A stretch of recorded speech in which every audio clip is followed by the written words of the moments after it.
Pea o toka whakawhetai ki he o toa koe tamai, alo, pa me lau maari e maanioni. O kone a whio i o Taufa'ahau ngā. Ko whie whatapo heni ki he ene a whiwhio King Tupo Wono. Pehe wha ki he tahine kui ni nana spau tu waho. Pehe ki he Princess Pure, Salote, mai whire o pio revu tuita. Pea moe whare o haa mohe ofo. Koe whatapo heni ki he Ek Paremia, o Napol huakawa me iriku. Kai pehe ki se awe whare area, pa moe kau whawhawhonga e kakai pa moe nōpere. Kai tala mo ka pui mua e whakatapu, kai ata ke whakakato, ai polo kalama ki hono whakamanatu o e wike ātakai i tongani. Ko e aho nima o sune i he tau kotoa pe, ko e aho whakamamana lahia o e ātakai i tongani. Ko e ka veinga ko ia ki he tau ni, ko e only one earth. Pe ko e only one Tonga. Ka liriu whakatonga pe ai ngahi talanoa koni ki he wike ātakai, ko e foi mamani pe taha. Ko e tonga pe taha.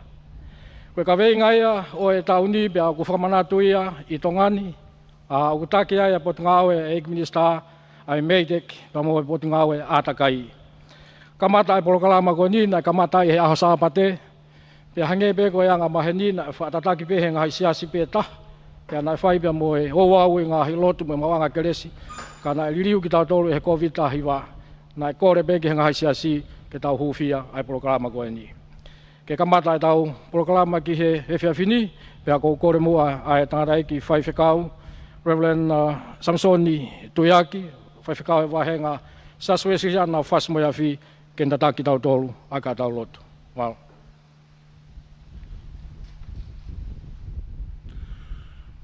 Tapa mo e a whia e tolu tahai o toa. Tapa ke Mr. Aka koe tokon Paremia. Tapa ke kau CEO, me ngai potu ngāwe, rala wei, o mai potu ngāwe koe. Ka kore mo keu a whataha pe mea mo e MC o e Hoatani, ngai whakatapu ka kato kone a whaki. Ka tā moku keu whai e whatongia ko kou na kei motuani. I he whakakaukau, whakaloku fua e a honi, ki toi whakaewiange a e tau ngāwe ka whataha ki o tau o seni. Ko tō mai e ki potwolfola koini, nā tokoni, ke ngāwe u tau whai, i e wike kakato koini taha. Tohi e whakatupu pe ko senesi, wahe urua ki, koe vesi hiwa mohono hongo fulu. Pea wholofola ai otoa, ke whakatahataha ai ngahi vai, o ku he lalo langi, ke a potu pētaha. Pea ke haa mai ai moa, pena hoko ia. Pena whakahingoa he otoa ai moa koe whanua, whakataha ai ngahi vai na ne whakahingoa koe tahi. Pena a whioka e otoa, ko lelei, amen. Konga mahu inga e whola koe ni. Koe whakaluku fua ai ngawe o tua, nāne whakamā opo aki, ko lelei. Peko tui koe huki o ku whai he potu ngawe koe ni, ki tau kawhataha, tau toi whakaiwia, ai mea whakatupu, whakaofa, ai o tua koe o seni. Ke toi mo ui lele yange, ai mea mo ui o seni, he ko tau apia, u tau mau mo ui mea. Tau manakele behe ke ahoni, i whakamaa pōpa whai, kau taki o potu ngā we, ke ngai whonga te tau malawa, o whakaiwia aki. Ai ngāwe u tau whai a koe. Ke tau lotu. Yo whio, talo me aho sāpate. Mono piwaki. O ngā o e koeni. O kamata me he malu mo e hao. Ho mawata kai. Me ngahi kopu whilala vei. O kunau tokoni. Ki ono ngauhi ho mawata kai. O kawai a o seni. Ke malu pe hao. A mea ana ke whakatupo o tuku ki o seni. Ko ho mawapia. Ke mawafi o kumia e ha oho e whanonga. Ko uke o kuwhai he potu ngā we. Ka whataha mua a Tonga. Ngai potu ngā we whila lawe i. Ngahi kautaha e kai whakapure anga. Ngahi ako anga. Ke mau ka whataha. Iha whonga te mau te lama o whakaiwi ai. Ho maapi ko ke teu i o seni. Ko maapi e ke mau mo ui me ai. Ko e tokona ke nia o whai he pure anga. Ke kahao o e whanua mo na tau tangata. Ka tonu heo a whio e whakama e tauhi, whakaiwia o whai a honi. O whai e tua mire ki hea pongpongi. E koe maurotu, ku mea hene ki minister, me tokon pare mia. Ki ahane e whai koloa e whakataha ngā, tawange koe fufu ngaiwi. Kau taki ngā aue, ngā he patu ngā aue. Nau tolu katoa pia unau mea heni, me whanau wako. Ko mau tui e hoa whio. Te mau komi hau whaunga, te mau kāwhatahai, ki ono whakaiwia, ho mau o seni, he koho mau apia. Whetau lalai a whiona, whakāto mai e lotu, patu mau au sia e tau mui o e whatongia e a koeni. I whakaiwia ki mau tolu, e lau maare a whiona. Mau kore katoa ngā mea nea kalais, me koe alo, mau whaamu ui, e meni. Koe tau lotu ia pe mo e whaiwhekau, whamalo ke whaiwhekau e tataki whalau maare ko whai. Pe ko whawhi hena e tokoni CEO koe a potunga e tau tai, toke tā siola marimari, ke ne whai mua e tau rea taritari.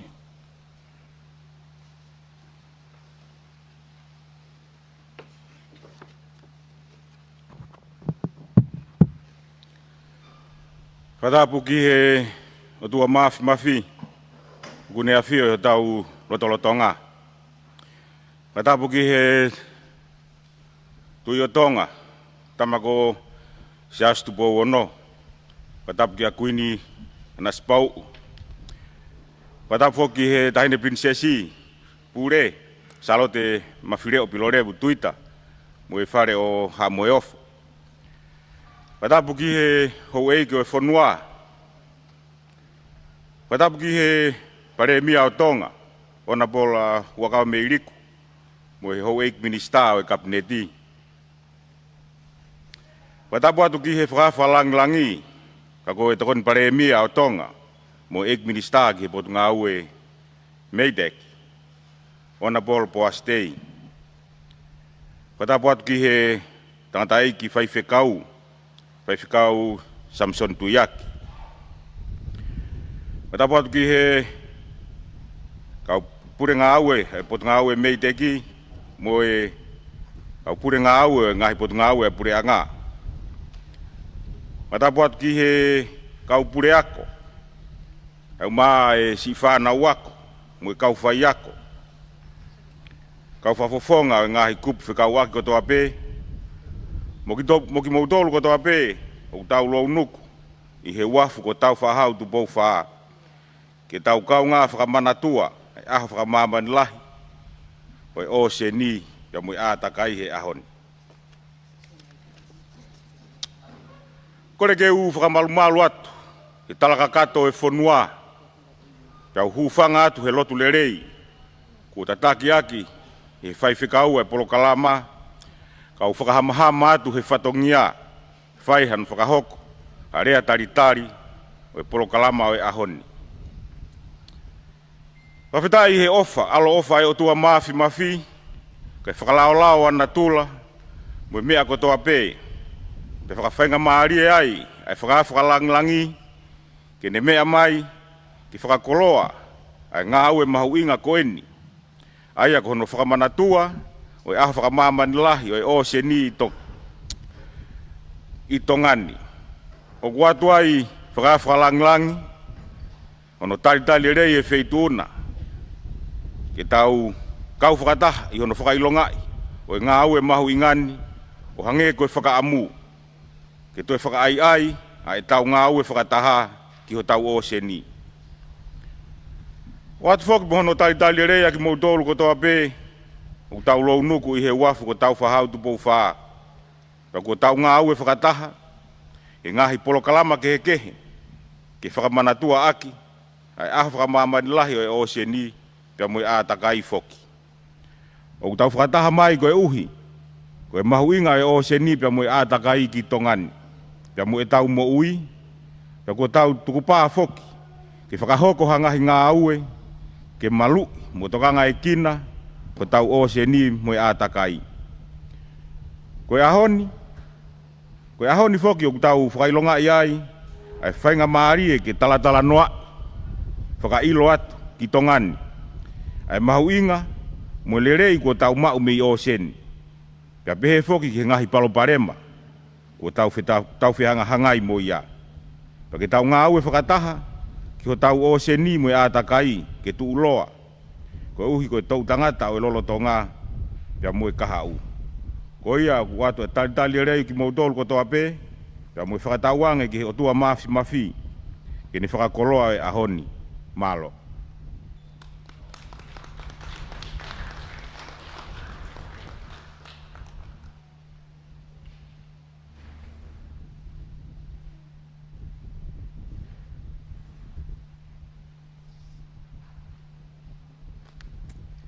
Malo, koe ka hokota ki konga polokalama koe ni whawhi ima a peti pia moe ne timi. Ke whai pe mua ki fo i video no be o World Ocean Day ke tau mamata ki ai.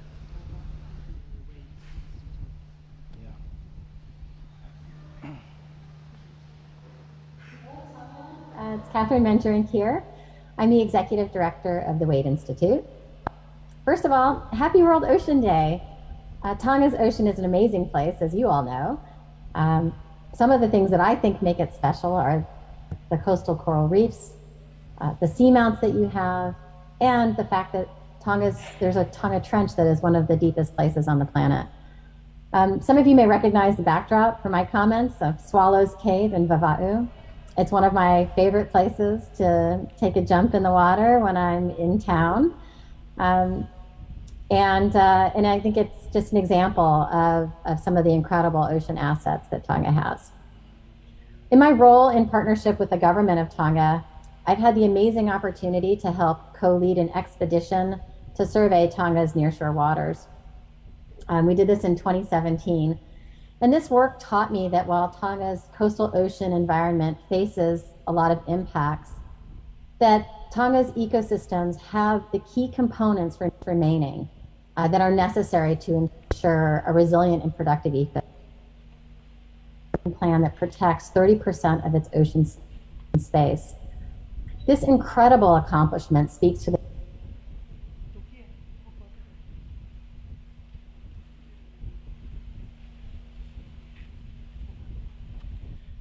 Malo, koe kone tau polokalama te u whakawhi ai CEO koe o e Meidek, Paula mau. Ke ne whai mua ki whakamatala, koe uhinga koe ripoti hono koe a tongani, ki he konvensio koe o e biodiversity. Ke ne whai mua ki whakamatala ki he ripoti koe ko lava ai ngau ki ai.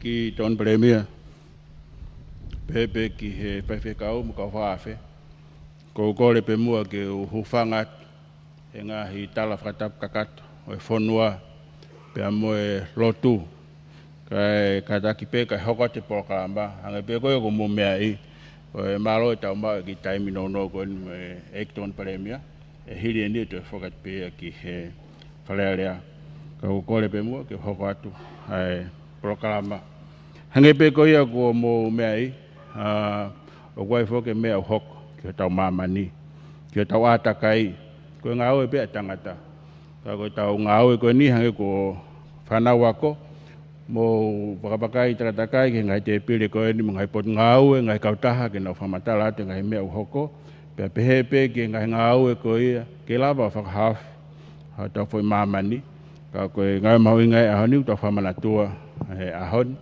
a ko ia o seni pe pepe ko wike ni atakai a ni masune ta ko tope ta famana tua ngai ngau ngai fatongia te fito ta te fito ke potunga au environment pa mono ngai kupe kawaki ke whakahauka ngai whatongia mo ngai ngau ke lava ke tau malu tau tolu me ngai mea koe ni ko wesia tau tolu ho tau atakai.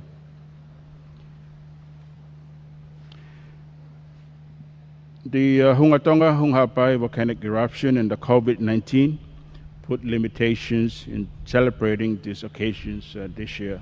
Yet, we still managed to have tree plantings at Toloa Rainforest and also at Atere, as well as radio awareness programs, marine activities conducted by civil society and the Department of Environment, community beach cleaning up, mangrove planting, and various presentations by government ministries and organizations to geography students from participating schools today. We rely on the limited biodiversity that we have, and preserving and promoting its sustainable use is one of the priority works of the Department of Environment and also stakeholders for Tonga. We need collective actions to achieve our national targets. These collective actions are reported every 4 years from government and non-government organizations, communities, and private sector against biodiversity targets that Tonga has set out to achieve under the National Biodiversity Strategy and Action Plan.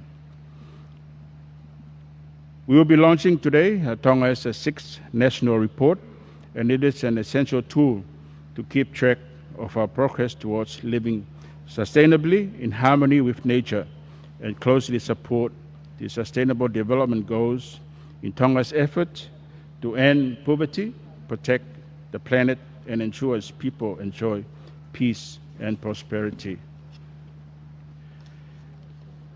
At this moment, I would like to take this opportunity to invite the Deputy Prime Minister and Minister for MEDEC, Honorable Pasi Matailete, to please accept launching of Tonga's 6th national report. Malo.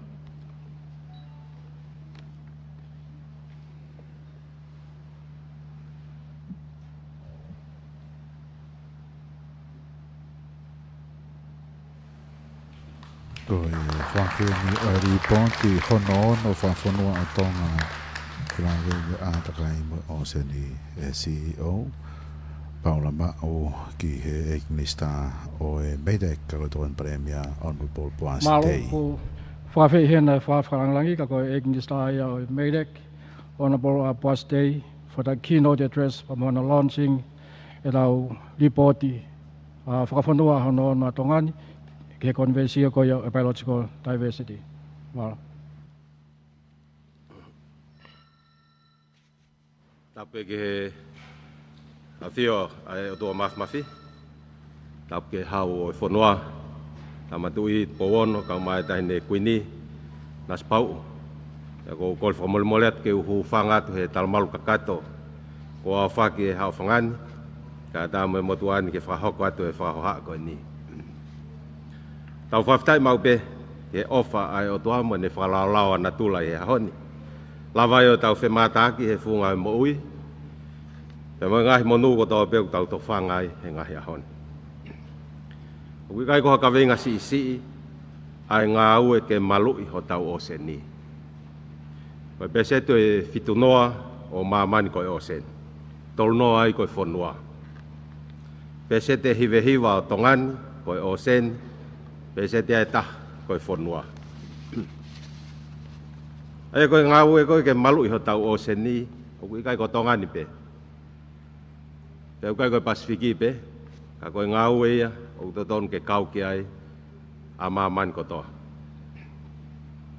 Ko hasi no mai mau pe we sia la he tau o se ni me tau ngau pe ai fahinga o e tangata. Ko ake ke to malunga nge tahi keina ai ngai mata whangalahi aspe e Tongani. Puria au pito e whangi motu iki e nihi. Toi kona i ange ai tahi pe a mawhanange ai tahi o ne mau i mo tamatei ai wheo mo ngahi mea moi i tahi. Ko hui ngai ai aho whamaman lahi koe ni. E mo ngai whakataha whamaman lahi hoko mai eni i he kaweinga pe taha e tau malui ho tau o se ni ma e tau whanau pe mo e kahau o Tonga pe mo maman whoki. We are happy to join other countries of the world today celebrating the Ocean Day, designated by the United Nations. It is a day to inform and to remind us all the impact of human actions on the ocean and calling for joint actions by all citizens of the whole world for sustainable management of the world's oceans. This year's theme is revitalization, collective action for the ocean. Revitalization is the goal. Collective action is how we make it happen. Today, people everywhere unite to celebrate our shared blue planet with one ocean and one climate which connects us all. It reminds us of the major role of the oceans have in our everyday life. This day provides us with an opportunity to reflect and celebrate the life support system of the earth, where the oceans are truly the lungs of the earth. Cabinet back in 2015 endorsed a program for the development of Tonga's Ocean Management Plan. It is a special plan to manage Tonga's marine environment in order to achieve long-term sustainability of Tonga's ocean resources. This plan is being administered by 7 government ministries, referred to as Ocean 7, who are here with us today to work collaboratively in raising awareness to our ocean. Tongan culture and history are deeply tied and intertwined with the ocean. And we are relying heavily upon marine biodiversity and resources for ecosystem services, including subsistence and economic activities, such as tourism, shipping, and fishing. Technology and increasing demand of resources have accelerated ocean activities and threats to the future sustainability.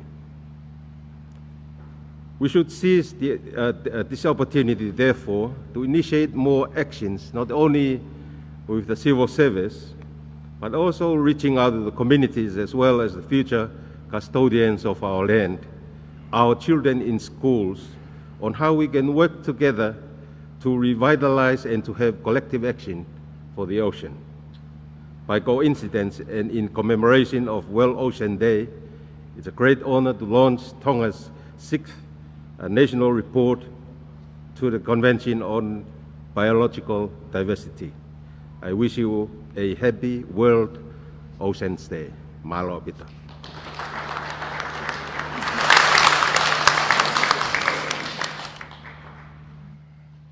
Whamaloke e Minister ki hono launch koia ai report whafunua a Tongani.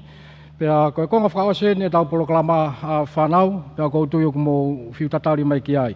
Koe tau whoa ki pare. Koe pare koe ki he wike atakai na e ai penga hi poloklama na e kamata mai aki, pea koe ahoni e whoa ki ai e tau pare. Aia koe pare e tolu e whoa ki koe e ahoni, koe urake e kalasi koe na e whaikai e tau whea hui koe ngahi matātahi. O ki ai pare ai e nima. Pea na iai pa mo whea ahui tā whakatata, tā wariwari koe uposta competition, na iai pare ai e tolu. Pea na iai pea mo e awareness pe taha na e whingawe ake ai a poti ngau e ātakai e meidek, pia moe ngāhi kautaha pausa o ku utu e koe tau ngāhi mea rere, o ke ai e pāre ai e tōru. Ka te ukamata pē pia mi he whiauhi matātahi, pia o koa manaki pē e ai e ngāhi whakafofonga pia mi he ngāhi kautaha. Ko e ne hui pē hohi ngoa, pia ke kātaki o mau aho pāre. Te tau kamata pē pia mi he matātahi, koe pare nima o pānga ia e uangeau na e whaakia ki he poasi group ai tautai. O whakawhiat mua e minister kene tautai. Ia, whakawhiat mua e whakawhikalanglangi kene whake tau ngahi pare katak. Ai e koe pare nima, koe poasi group ai potungai tautai. Te teo mai ki ai pia moe pare whaa, koe pāngai e whaa ngeau, koe whotu moko group. Kataka mō pas mai ki ai. Te teo mai moa whakafofonga ki he whika tolu, hala seare mohe group koe pāngai e ono ngeau.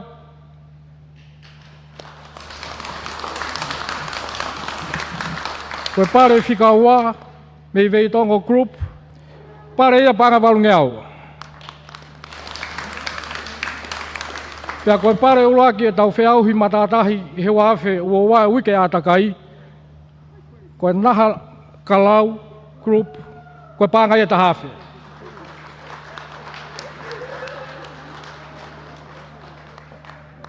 O whiau ata pēpa moe whakamalo ki he ngāhi kautaha, pa moe tautupu na nau kau mai ke tau whiauhi, ai koe youth group a Kalaau, koe tautupu koe tataka mo Tonga, koe taulua mahanga group pa me maufanga, koe ex-community school, pa moe tala whaite a whawhine pa me tala whou.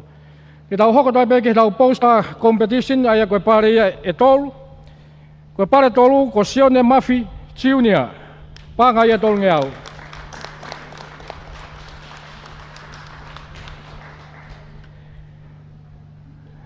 Koe tau pare honoa, ki hanoo, tapa ingatu, Latu, panga ni mangeau.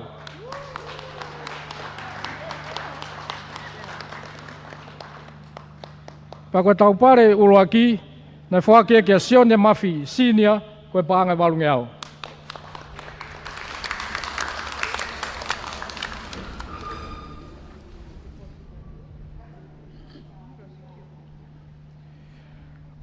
Koe whakaose tau mā pare koe ki he whiawhini, koe ngahi pare ia nai whaaki ki he ngahi pausa, na nau kau mai ki he tau polo kalama, aia koe whiauhi whaowen, pa koe aia whakamalohen ki he pure koe o Pacific Energy, ki a Paula Taufa, i he ngawe whataha pa moe ātakai.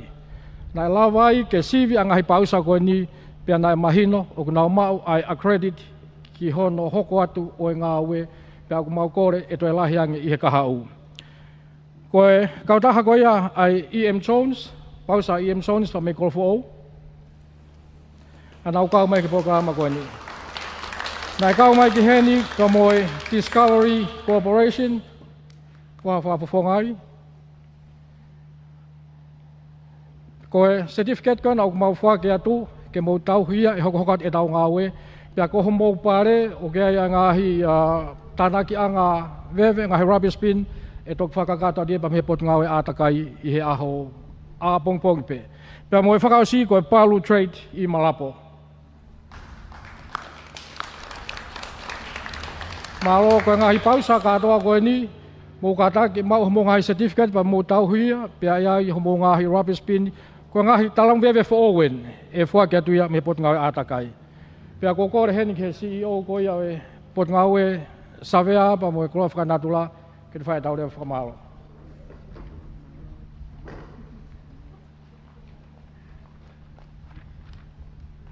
Ko kore ke o whamalmalu i he ngai tala whatapu ko Oceano mu ake tau polo kalama o e hoatanga koe ni. Ka tanga ke o whakahoko ai whatongia ko hono whamalo i ai ai o wau ko lava i he hoatanga koe ni. Ko tomo tuk peha whamalomo whawhetai kia Sihova.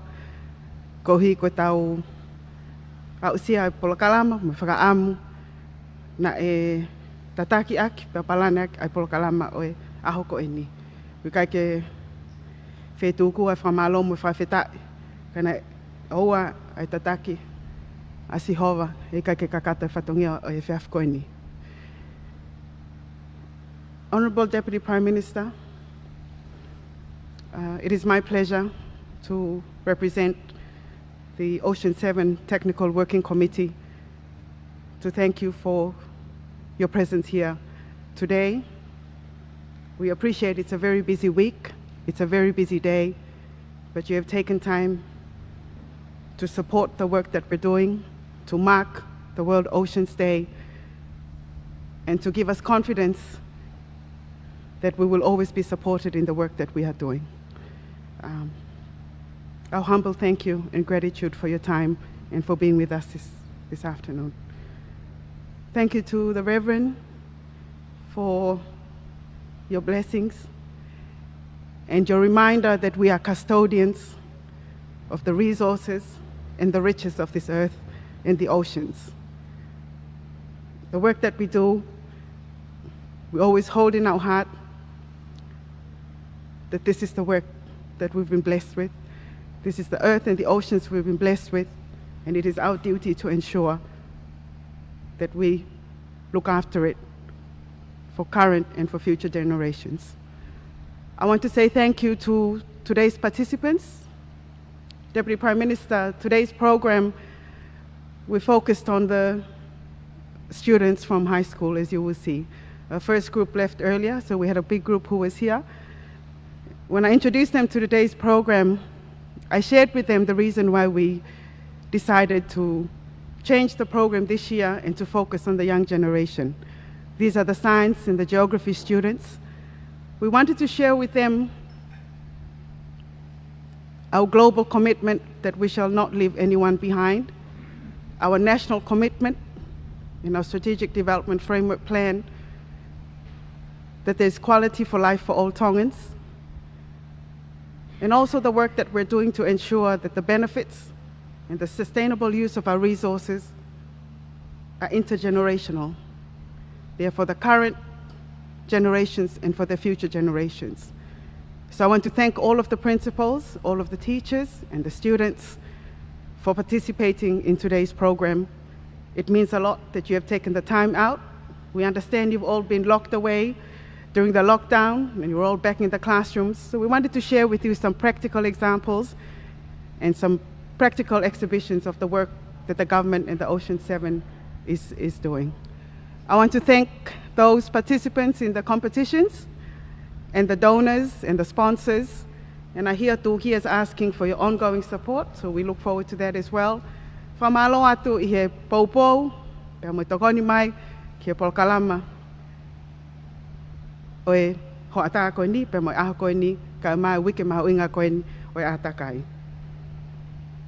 I want to thank Wait Institute as the co-sponsor for today's program, together with the ministries from Ocean 7, both for your financial support and for all of the ministries who are present here today and the agencies and public enterprises. Thank you very much for making today happen.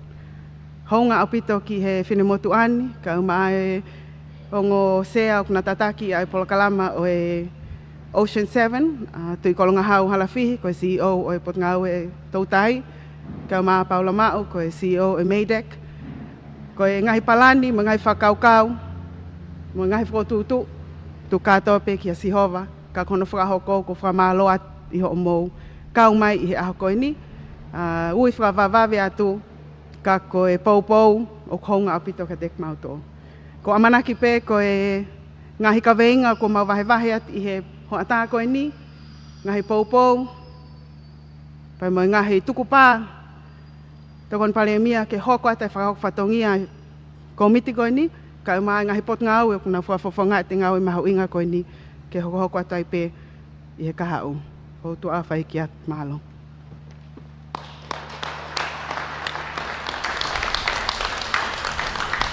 whamalo ki he CEO koe o e Savea, pamere whamalo.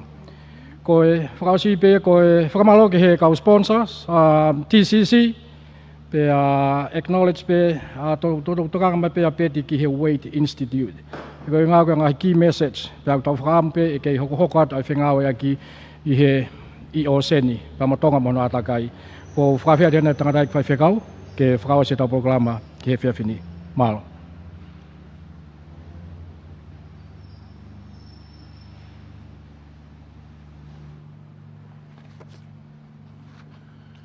I tau whakakato e whatungia hon. Pea koe keresu tau e ki ko Sisu Kleis. O whalahe o tua koe tamai mo e whiohi e lau maari maa hon. Alo wha e hoa whio. E nofolo toia e ngahi potu ngāohe. Whi kau aki koe ni. O unau kawe inga aki ai ka whataha. E mawai pe o tae ngata. Amen.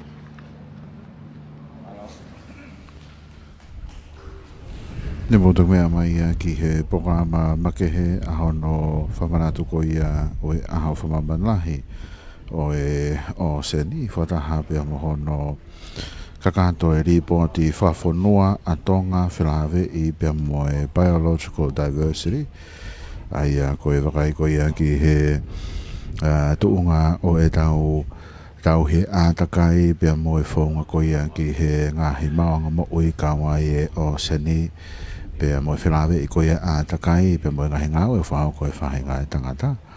Ka koe mahu inga ia e tau whanonga mai me he wike kua mari watu, miri he wike ātakai o takitaki mai ai e pokola māoa o mai ki he aha whamamalahi o seni i he ahani ai ne lahi pe ngai whakaukau, ngahi kaweinga ne tau whiwahe wahe aki ai mei he pokola ma ne tau whanonga mai me he wike kua mari watu pea koe ni ku tau au taki mai koe whinare pea koe whaosia ni o e ngahi programa ai ahoni whawharangarangi programa koe ek minista ko ia e potunga o e meitek ai au whamarumaru ai potunga ai ātakai ko poasi tei, honorable poasi tei ka koe tokon paremi a Tonga programa lotu kamata pea mo e keresi tuku e whatongia e ahoni whaiwhekao Samson Toyaki Sia suasiriana tau taina Tonga Fas moea fia tungi rea talitali ne whakakoia he CEO o e ātakai ko e whamatana whaloku fua ki he ngā we mo e ripoti koe ni o e konversio ki he biological diversity ne whakakoia e Paula Mao CEO o e Meidek ne ai mo me ai whawharanglangi ki mau i ngai aho mo i mau ke tau popo ki ai honorable boss day be he ki he whaake ngahi pare ki ngai grupo ne rau kawa te ngahi programa hange koe community ko ia be koe feitu i tonga ni unau tauhi ke maa mo lerei au pito ai tunga koe a takai pe mo e mohonau mata whanga mo e mata tahi ne whaake pare nima pe mo e kauta posta ko ia koe poupou ki he kaweinga e tau rea whamaro ko Rosamond Ping pure ia ki he potonga o e whanua pe mo e ngai koloa whae natua pe to ki kres tuku ai pe programa he whai whekau o e whatau kei ke programa a honi ko sione tu ki a lepa ka koe waka ia ki he tau programa ne tau kau whatahai i he tau radio wau fit poe ni mai whai ma pe pe whoki ki he tau Facebook a Broadcom FM Broadcasting whatau ange pene au tak lere atu ai whama whola ko ia e hoa tāni ka hange pe ko ia au tau whaalau rea ki ai ke ofa pe he kai ke ngata pe e tau poupou ke kaweinga i he ne kakato ko ia e whatongia he ahoni i kai koe ngā o tau whahako ki o se ni koe ngā whaaho ia koe ngā ho tau ngai mata whanga pe mo tau ātakai koe tau mo ui whaaho ia koe awha pe tau whahanga o le lei koe tau koe ngā he koloa koe ni koe tau mo ia ngā ia pe ka pau tau whamaho i ngai i hono whaatolonga pe ka pau rewa tau hoko pe ngā ngā panga o tau whai te tau wakai pe kei o se asi pe hono ngā hi nunu a he tai mini ngai mata whanga ngahi matatahi na mo wanga maheni a ki ne whaafo'ofa ai ne mahu he ngahi mea mo ui tau mau inasi mea i kua mori atu ia whiwhia e tau hoko atu he tau e nima tau he onga fulu tau e wanoa ka hoko mai pe ngai whiri ko ia iho tau afu nima pe ka koe whikau ia mo e pokalama e aho te wia ia manakina takrerea te fuafatongia bei he wafu Taufa'ahau tupo wha Morea lisia te tana